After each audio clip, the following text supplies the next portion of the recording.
Hey everybody, this is Jason Ostrowski, and welcome to another episode of the Everything Real Estate Podcast. I'm flying solo this week, so I don't have a guest, but that allows me the opportunity to talk to you a little bit more this week and actually pick a topic of my choosing. And right now, I think that this time of year, we're almost to Labor Day. We're kind of in that final lap right now of the year, and I want to talk about diligence and diligence in our business. And I think the best analogy is to equate it to running a race right now. We're kind of 3/4 through that race for all my runners out there who, have maybe run a marathon or even something as small as a 5K. And we have that kind of lactic acid buildup in our muscles right now. We're getting tired and we have to decide, do we want to hang back or do we want to sprint to the finish?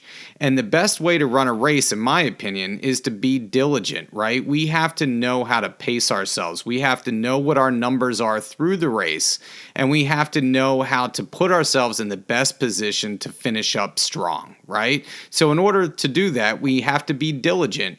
We have to make sure that we are running the best race that we can run. And so today I wanted to talk about that diligence and how it relates to our business and how we can use that diligence to make the best out of our year and do the best that we can business-wise in our careers.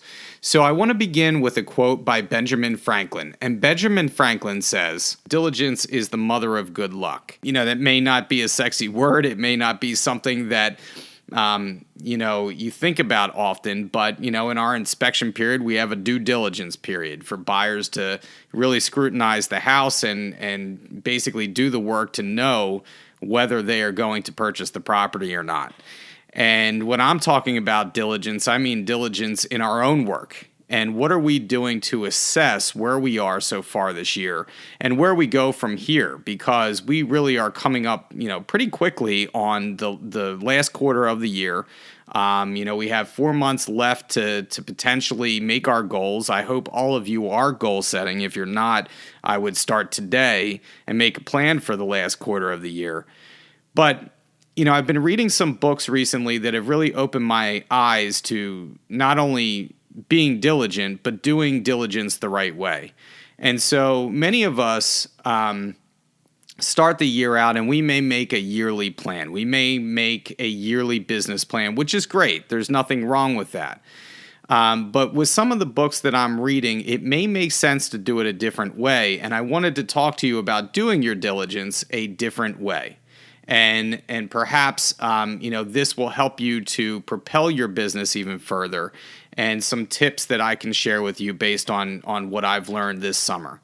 And so I wanted to start off with the yearly goals, which, again, is a fantastic thing. You're writing down your goals. I hope you all are keeping track of your numbers. But I read a book this summer called The 12-Week Year from Brian P. Moran and Michael Lennington. And the 12-week year is an interesting take on goal setting. And it says that instead of, goal setting for a year, because, to stay motivated for a year and to work diligently for a year is really tough. You really have to have that willpower to get through the year and really propel yourself forward. So what they recommend is that you break your goal setting into 12 weeks. And after the 12 weeks are over, you start another 12 weeks. And so each week becomes a day during the 12-week year. And it allows you, or it doesn't allow you, to waste time. It doesn't allow you to have that marathon feel that you have with a year. It's more of a sprint, right? And you're sprinting towards the finish line every day. And with the 12 weeks, you have a long-term vision that you want to plan out, and that may be 2 years down the road. What's your vision where your business is going to be, or, even personal-wise, where do you want to be with your family, or what goals do you have in general to reach in a couple of years? And then you break it down into 12-week segments to help you along.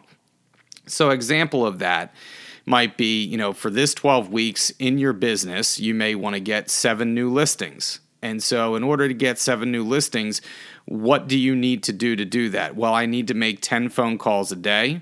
I need to send out 100 mailers a week. I may need to start a new marketing program. I may need to sign up for AdWorks, or I may need to capture Zillow leads. So it needs to be something specific.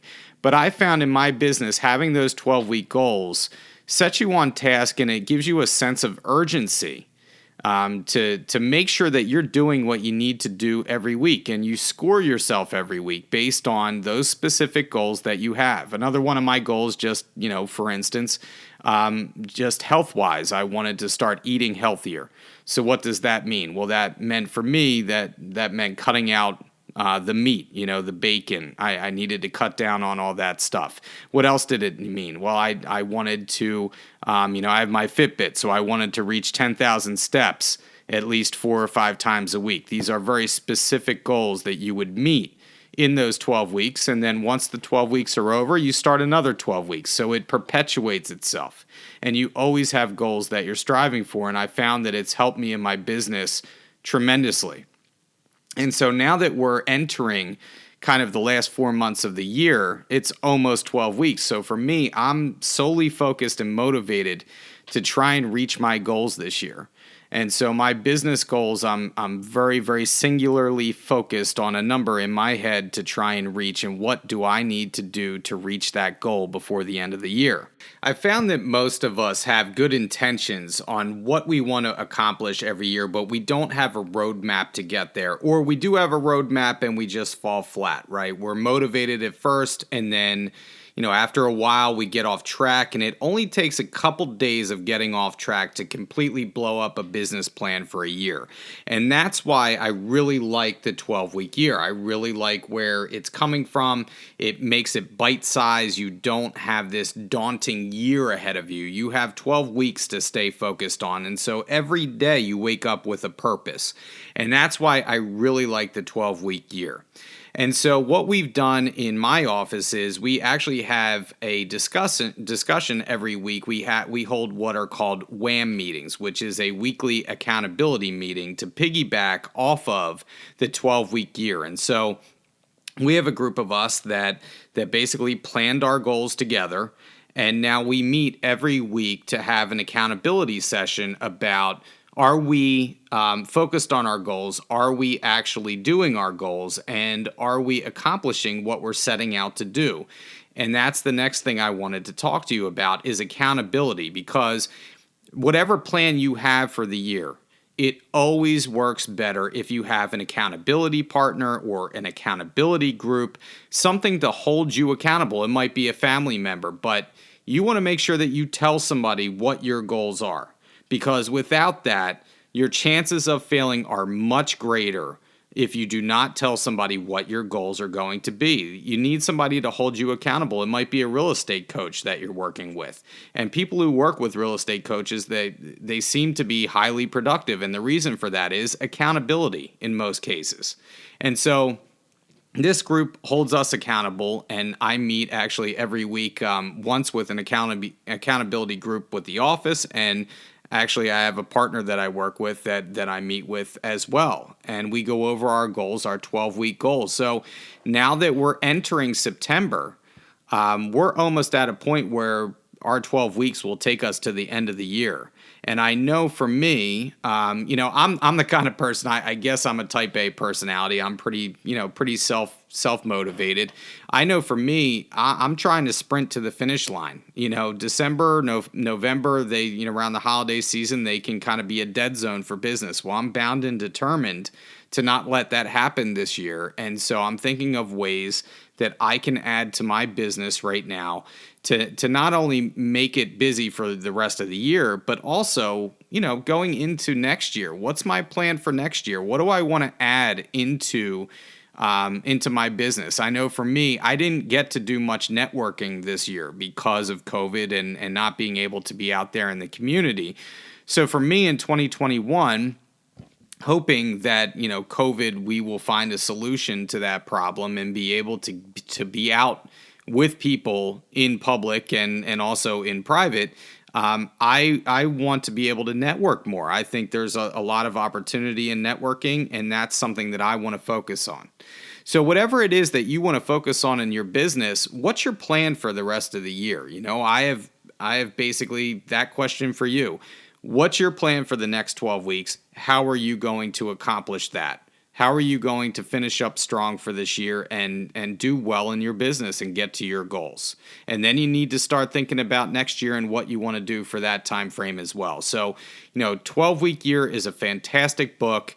I think you all should read it. And I also think that if you do read it, have an accountability partner that will read the book with you and hold you accountable to your goals for those 12 weeks.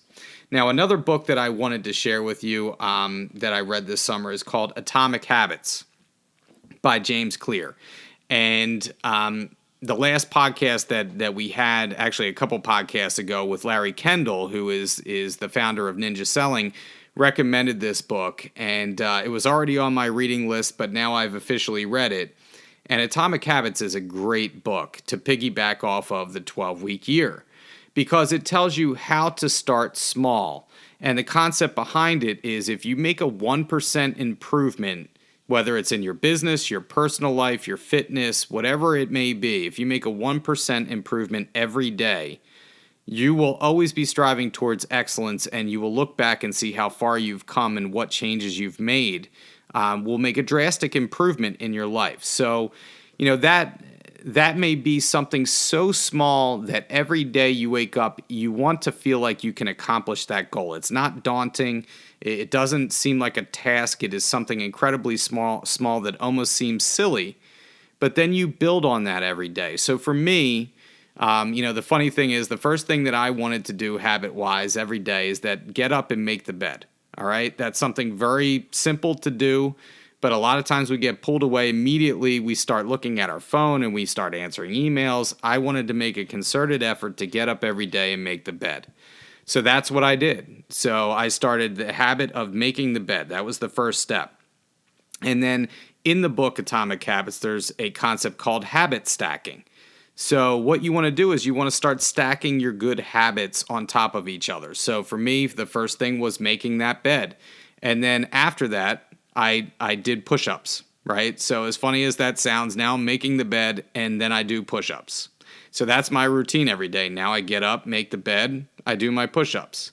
So the next step, the next habit to stack on top of that is I go downstairs and I have 2 note cards waiting for me next to my coffee machine, because I enjoy coffee and I want to tie my habits to now something that's positive to reinforce those habits. So my reward is my coffee. So now I write 2 notes. I write 2 handwritten notes every day. So now I get up, make the bed, I do my push-ups, and then I write my 2 notes. And now I can get my reward, which is my coffee. So that's my morning routine. I get up, make the bed, do my push-ups, write 2 notes, make my coffee. And that's my reward, and then I move on to the rest of the day, okay? But you can do habit stacking throughout the day. And so after I have my coffee, I may make phone calls for a half an hour. I may, follow up on my email for a half an hour and then take a break. But the book, Atomic Habits, is fantastic at just making bite-sized chunks you can take out of your day to reach your goals. So if you actually incorporate that with the 12-week year, those 2 things work synergistically together to improve your business outcome. And so I hope that all of you will take this into consideration. You would enjoy these 2 books. Those 2 books are a great place to start off with to help you in your business. I hope you will read them and actually have an accountability partner to help you through this process and finish up the year strong, to help you do your diligence and to make sure that you're doing your due diligence.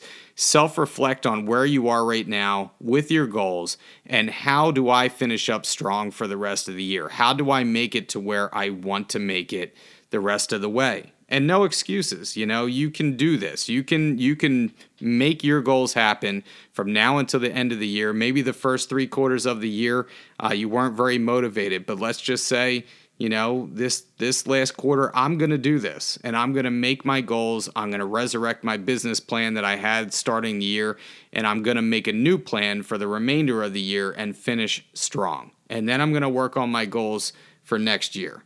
So start with those 2 books. I think they'll really help you focus your plan, do your diligence, and make sure that you're capitalizing on this market, because right now the getting's good, right? We're all busy out there. We're all trying to convert, buyers and sellers and trying to do as much business while we can. We don't know how long this market is going to last for. So take advantage of it, because I think for those of us who were in the business in 2008, 2009, when the market crashed and 1 out of every 4 homes was a foreclosure, that was a really, really tough market. We saw a lot of agents that were, getting part-time jobs to try and support themselves. People that were in the business for a long time were dropping out of the business. That's the opposite of what it is now. So, if you're not taking advantage of this market right now, when are you going to take advantage of the market? So get out there and make a plan, have a plan, and do great the rest of the year. And finishing up on that running analogy, where do we want to finish the year? It's up to you. Do you want to hang back and let your colleagues in this race, your fellow runners, pass you by on the way to the finish line? Or do you want to suck it up, get out there, make sure that you sprint as hard as you can to the finish line and give it your personal best effort? That's it for this week's episode. Join me next time in a couple weeks with a new guest, new topic. For now, stay safe out there, stay selling, and we'll see you next time on the Everything Real Estate Podcast.